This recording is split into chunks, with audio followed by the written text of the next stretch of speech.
আকাশবাণী খবর পড়ছি চঞ্চল ভট্টাচার্য। প্রথমে বিশেষ বিশেষ খবর। ভারত ও ভুটান কোকরাঝাড় গেলেফু এবং বানারহাট সামসেরের মধ্যে দুটি আন্তঃসীমান্ত রেল যোগাযোগ স্থাপনে সম্মত হয়েছে বলে রেলমন্ত্রী জানিয়েছেন। বিজেপি শাসনাধীন নয় এমন রাজ্যগুলিতে জিএসটি হ্রাসের সুফল যাতে জনসাধারণের কাছে পৌঁছায় তা নিশ্চিত করতে প্রয়োজনীয় পদক্ষেপ নিতে হবে বলে প্রধানমন্ত্রী অভিমত ব্যক্ত করেছেন। কেন্দ্রীয় জলশক্তি মন্ত্রী বলেছেন, গঙ্গার সংরক্ষণ শুধুমাত্র একটি পরিবেশগত উদ্যোগই নয়, তা ভারতের সাংস্কৃতিক ঐতিহ্যের সঙ্গে অঙ্গাঙ্গিভাবে যুক্ত। শারদীয়া দুর্গাপূজার আজ মহাষ্টমী। মহিলাদের একদিনের ক্রিকেট বিশ্বকাপ আজ আসামের গুয়াহাটিতে শুরু হচ্ছে। উদ্বোধনী ম্যাচ হবে ভারত ও শ্রীলঙ্কার মধ্যে। আসছি বিস্তারিত খবরে। ভারত ও ভুটান কোকরাঝাড় গেলেফু এবং বানারহাট সামসেরের মধ্যে দুটি আন্তঃসীমান্ত রেল যোগাযোগ স্থাপনে সম্মত হয়েছে। ভুটানের সঙ্গে রেল প্রকল্প সম্পর্কে বিস্তারিত জানিয়ে কেন্দ্রীয় রেলমন্ত্রী অশ্বিনী বৈষ্ণব বলেন, এই প্রকল্পটি ভুটানের দুটি অত্যন্ত গুরুত্বপূর্ণ শহর গেলফু এবং সামসেরকে যুক্ত করেছে। তিনি বলেন, এই দুই প্রকল্প কোকরাঝাড় এবং বানারহাটে ভারতীয় রেল নেটওয়ার্ক থেকে শুরু হবে। প্রায় 4,033 কোটি টাকা ব্যয়ে 90 কিলোমিটার দীর্ঘ রেলপথটি নির্মাণ করা হবে। কেন্দ্রীয় মন্ত্রী জোর দিয়ে বলেন, ভুটানের অর্থনীতির বিকাশের জন্য নিরবচ্ছিন্ন রেল যোগাযোগ থাকা অত্যন্ত গুরুত্বপূর্ণ। The project is connecting two very important cities of Bhutan. One is Gelefu and second is Samse, which is an industrial city. The two projects will take off from the network of Indian Railways at Kokrajhar and Banarhat. The investment which is envisaged at this point of time is about 4,033 crore rupees. 89 kilometers of railway network will be created. India is the largest trading partner of Bhutan. Therefore, it becomes very important to have a good seamless rail connectivity for the Bhutanese economy to grow and for the people to have better ways of access to the global network. অনুষ্ঠানে বক্তব্য রাখতে গিয়ে বিদেশ সচিব বিক্রম মিশ্রি বলেন, এটি হবে ভারত ও ভুটানের মধ্যে রেল সংযোগ প্রকল্পের প্রথম ধাপ। এই রেল সংযোগের সমঝোতা স্মারকটি গত বছর প্রধানমন্ত্রী নরেন্দ্র মোদীর ভুটান সফরকালে স্বাক্ষরিত হয়েছিল। রেলমন্ত্রী বিহারের উপমুখ্যমন্ত্রী সম্রাট চৌধুরীর সঙ্গে গতকাল বিহারে 3টি অমৃত ভারত এক্সপ্রেস ট্রেন সহ 7টি ট্রেনের যাত্রার সূচনা করেন। 4টি নতুন যাত্রীবাহী ট্রেন নওদা, ইসলামপুর, বক্সার এবং ঝাঁঝা সহ গুরুত্বপূর্ণ শহরগুলিকে যুক্ত করবে। প্রধানমন্ত্রী নরেন্দ্র মোদী জাতীয় রাজধানীর দীনদয়াল উপাধ্যায় মার্গে গতকাল নবনির্মিত দিল্লি বিজেপি অফিসের উদ্বোধন করেন।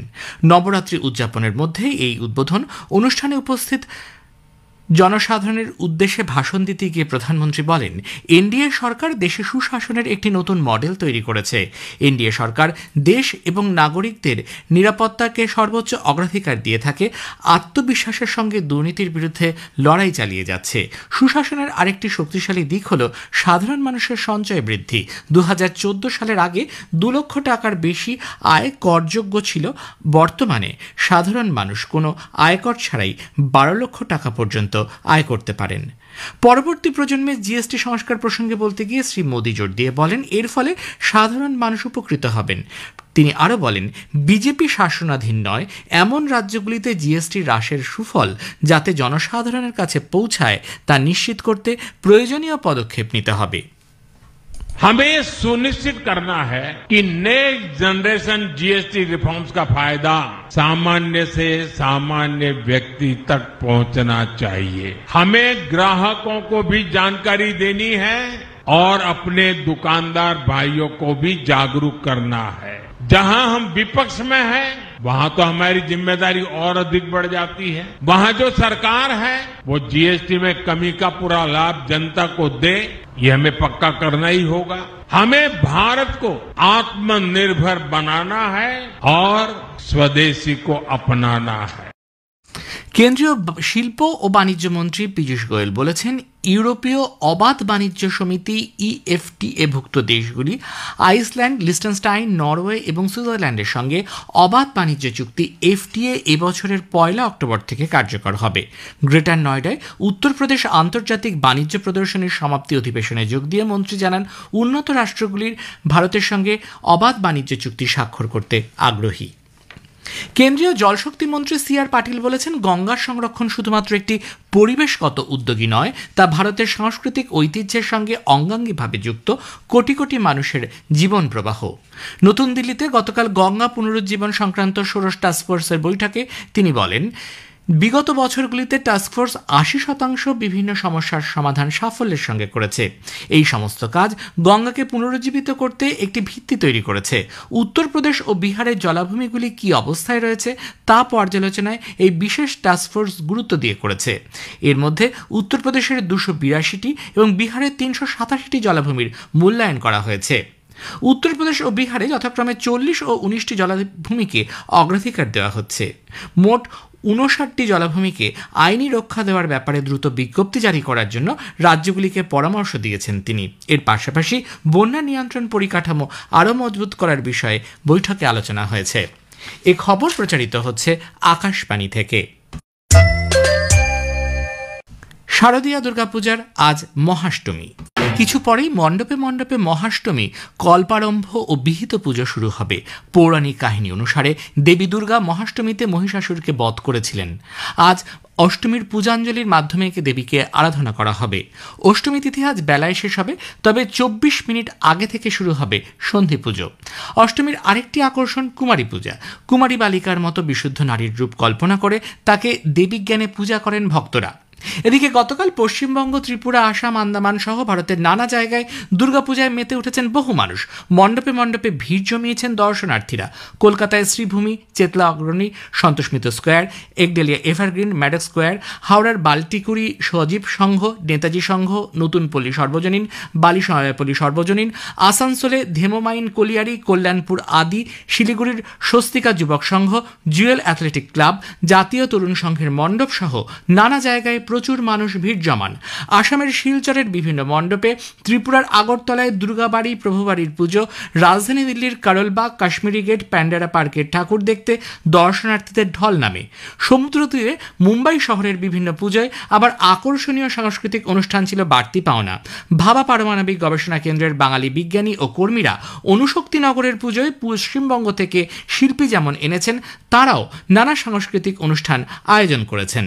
বাংলাদেশের ঢাকায় ঢাকেশ্বরী জাতীয় মন্দির, বনানী, খামারবাড়ি, শাঁখারীবাজার, চট্টগ্রামে টেরিবাজার বাইলেন, দক্ষিণ নালাপাড়া অন্বেষা সংঘের পূজায় দর্শনার্থীদের ঢল নেমেছে।